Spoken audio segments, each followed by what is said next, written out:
और जो तुम्हारा चैनल, तुम जैसा चैनल उसको शक्ल दिखाए, लोग थूकते भी नहीं है उस चैनल में। बस हो गया तेरा सवाल, छोड़ो। पर अब तीसरा, तुम साफी नहीं हो, साफी का कोई सवाल है तो करे जी। आपसे मुझसे यही तोका थी, अब आ गए हैं आप तो। आपके चेहरा तो आगे भी खराब हुए एक बड़े इदारे से, यहाँ से भी होंगे जी। हाँ जी जी। नहीं, मैं पर्सनल हूँ आपके साथ, मुझे आपकी सोच का पता है। छोटा सवाल, मैंने तो उसका नाम नहीं लिया। मैं अब नाम लेता हूँ। राना सनाउल्लाह चोर है, डाकू है, बदमाश है, बेईमान है। और जो तुम्हारा चैनल, तुम जैसा चैनल उसको शक्ल दिखाए, लोग थूकते भी नहीं है उस चैनल में। बस हो गया तेरा सवाल, छोड़ो। पर अब तीसरा, तुम साफी नहीं हो, साफी का कोई सवाल है तो करे जी। अस्सलाम वालेकुम दोस्तों, उम्मीद है आप खैरियत से होंगे। आप देख रहे हैं एनबी इंफोटेनमेंट और इस वक्त जो सूरत हाल है वो बहुत ज़्यादा अफसोसनाक है और हम देखने में यही आ रहा है कि हर सतह के ऊपर नफरत में इजाफा हो रहा है और ना सिर्फ मुखालिफिन को इस चीज़ का निशाना बनाया जा रहा है, बल्कि अफसोस की ये बात है, मैं किसी की साइड नहीं ले रहा, कि मीडिया को भी इसका बुरी तरह निशाना बनाया जा रहा है। अगर आप किसी के एक मौक़िफ़ को पेश करते हैं तो दूसरी पार्टी आपसे नाराज़ हो जाती है और इस तरह के भी अल्फाज अब इस्तेमाल किए जा रहे हैं कि हम आपके चैनल पर थूकते हैं।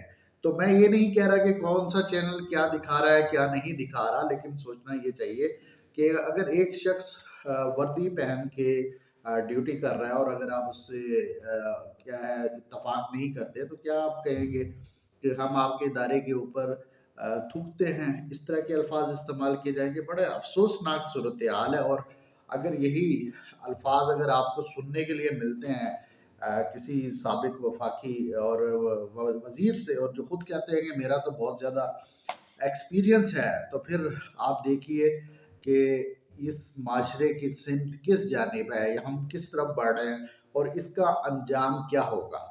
अब इसी चीज़ को मद्देनज़र रखते हुए हकीकत ये है कि आवाम तक जो हक़ाइक़ है, असल हक़ाइक़ वो पहुँचाना बहुत ज़्यादा मुश्किल हो चुका है।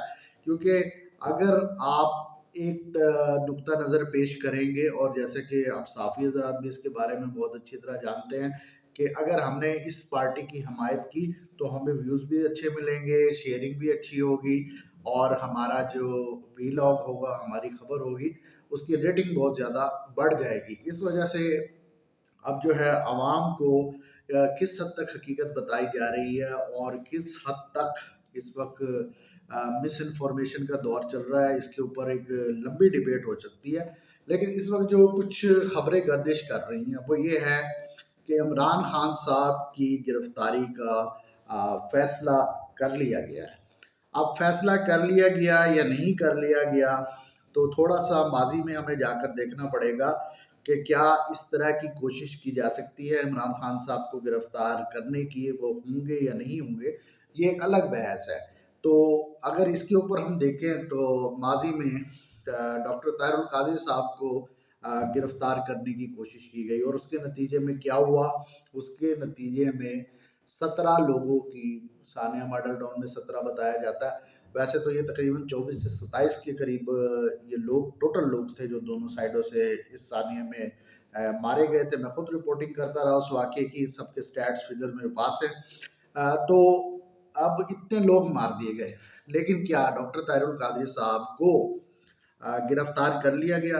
नहीं, ऐसा नहीं हुआ। उनके वर्कर्स की वजह से उन्हें गिरफ्तार नहीं किया जा सका।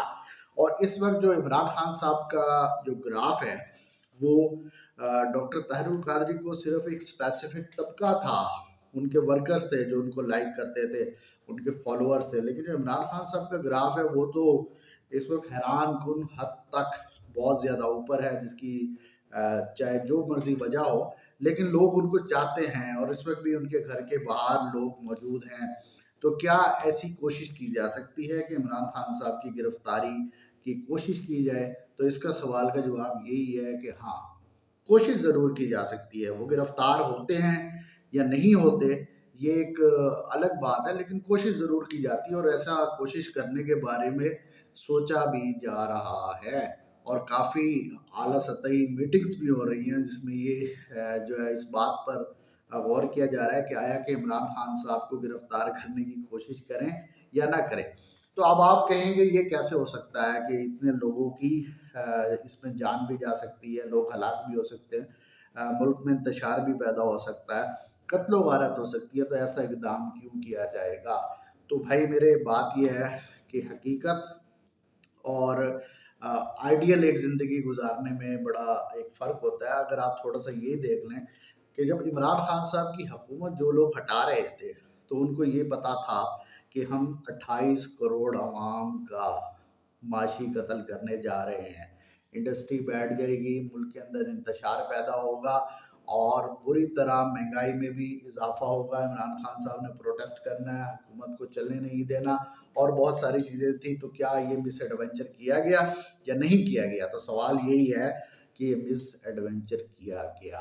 बहुत अफसोस के साथ ये मिस एडवेंचर किया गया। हालांकि कोई इतना अरसा नहीं रह गया था, जहाँ पे 3.5 साल उन्होंने गुजार लिए थे, तो अगर 1.5 साल और वो गुजार लेते और आज अवाम के सामने वो अपना एक बयानिया लेके आते कि भाई ये मैंने 5 साल गुजारे हैं पहली दफ़ा और ये मुल्क के अंदर तरक्की हुई है और ये जो है मेरी ये प्रोग्रेस है और इसी बुनियाद पर मैं इलेक्शन में जा रहा हूँ।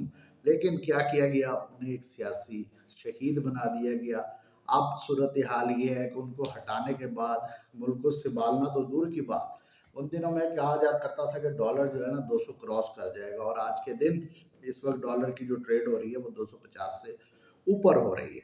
तो ये एक सूरत हाल है। तो जो ये सोच रहे हैं कि इमरान खान साहब को गिरफ्तार करने की कोशिश नहीं की जा सकती, तो ऐसा नहीं है, कोशिश की ज़रूर जा सकती है। उन्हें बाज़ ऐसी ताकतें हैं जिन्हें कोई फ़र्क नहीं पड़ता कि इस अवाम की क्या सूरत हाल हो, क्या किस तरह के मुल्क के अंदर पेचीदा हालात हो जाएं। शायद कुछ लोग चाहते हैं कि उनकी जारादारी जो है वो कायम रहे और दूसरी तरफ एक बहुत बड़ा आजकल इशू बना हुआ है केयर टेकर गवर्नमेंट का पंजाब के अंदर मोहसिन नकवी साहब। अब मोहसिन नकवी साहब को बार इतना बढ़ा चढ़ा कर जो है क्यों पेश किया जा रहा है और क्या वजह है कि उनकी इस हद तक मुखालफत की जा रही है, जबकि उनका ताल्लुक जो है मीडिया इंडस्ट्री से है और एक न्यूज़ चैनल पूरा न्यूज़ ग्रुप है उसके वो मालिक भी हैं और ख़ुद भी वो सहाफ़त करते रहे हैं। तो उनको सीएम क्यों कबूल नहीं किया जा रहा? उसकी एक वजह ये है कि पीटीआई ने एक तो अपना जो सियासी वजूद है उसको कायम रखना है। जब उनकी तरफ से एक नुमाइंदा नहीं दिया गया और उनका मुखालिफिन की जानिब से जो नॉमिनेट कर दिया गया, तो अगर वो उसकी मुखालफत नहीं करेंगे तो फिर क्या करेंगे भाई? फिर किस तरह से अवाम को मज़ीद उनको गरमा कर भी उन्होंने कारकुनों का लहू खून गरमा के भी रखना है। जैसे कि आज शेख रशीद साहब जहाँ पर ये कह रहे थे कि चैनल्स पे, अब आपके चैनल पे कोई तुकता भी नहीं है, पता नहीं कौन सा चैनल था वो, ये तो मैंने मालूम करने की कोशिश नहीं की। लेकिन उसके साथ साथ वो ये भी यकीन दिलाने की कोशिश कर रहे थे कि मोहसिन नकवी साहब जो है कोई वो बहुत बड़ा बम नहीं है, उनसे इतना ज़्यादा खौफजदा होने की ज़रूरत नहीं है और पीटीआई वालों को जाकर मैं ये बात समझाऊंगा कि वो कोई आपका इतना नुकसान नहीं कर सकते। बात ये होती है कि मोहसिन नकवी साहब की जो मुखालफत करने की एक बड़ी वजह ये है कि चाहे वो नुकसान तो नहीं कर सकते, लेकिन इस फैसले से पाकिस्तान तहरीक-ए-इंसाफ फ़ायदा तो उठा सकती है। किस तरीके से फ़ायदा उठा सकती है?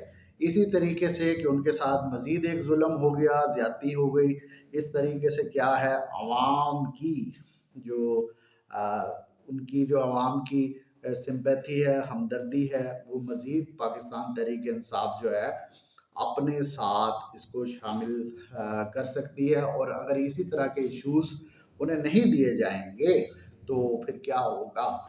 तो फिर तो सियासत वो किस पे बैठकर सियासत करेंगे? क्या इश्यूज़ उनके पास होंगे जिनको वो आवाम के सामने पेश कर सकेंगे? लिहाजा जो सूरत हाल हमें इस वक्त दिखाई जा रही है वो कोई इतनी अच्छी नहीं है और इस वक्त आने वाले दिनों में क्या होगा क्या नहीं होगा इस मुल्क में आप कोई भी प्रिडिक्शन नहीं कर सकते।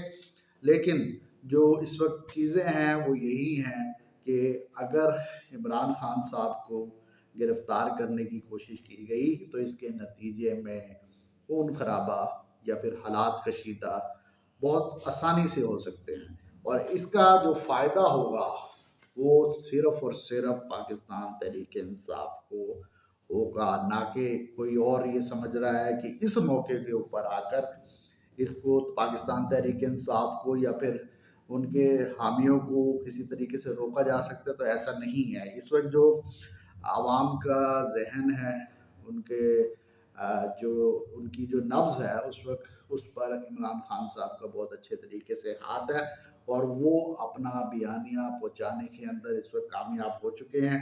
और अगर ये मेरिट पर इलेक्शन हुए तो मेरी एक बात याद रखिएगा, बड़े आराम से पाकिस्तान तहरीक इंसाफ जीत जाएगी। और अगर उन्हें गिरफ्तार करने की कोशिश की गई तो उसके नतीजे में ये तो हो सकता है कि क्लीन स्वीप कर जाए, लेकिन ये नहीं हो सकता कि ये इस तरीके से अब इन हालात को कंट्रोल किया जा सकता है। लेकिन अफसोस सिर्फ इस बात पे है कि इस तमाम लड़ाई के अंदर जो नुकसान हो रहा है वो सिर्फ एक आम शख्स का हो रहा है। उस शख्स का हो रहा है कि जिसने अपने बच्चों की रोजी रोटी के लिए सुबह से लेकर शाम तक तो जो जद्दोजहद करता है, अब वो जिस तनख्वाह में है तो आज अगर वो 100 रुपए की 80 रुपए की ब्रेड मिलती थी वो 200 रुपए की हो चुकी है।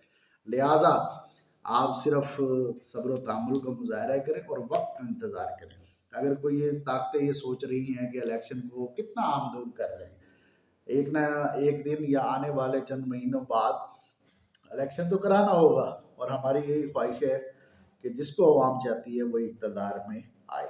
अगर ये मेरा व्लॉग आपको पसंद आए तो काइंडली इसको शेयर कीजिए, और साथ साथ जो कोई भी सवाल हो तो कमेंट्स में भेजिए, और जो इस वक्त सूरत हाल नज़र आ रही है तो इंशाल्लाह आपके सामने इसी तरह हाजिर होते रहेंगे।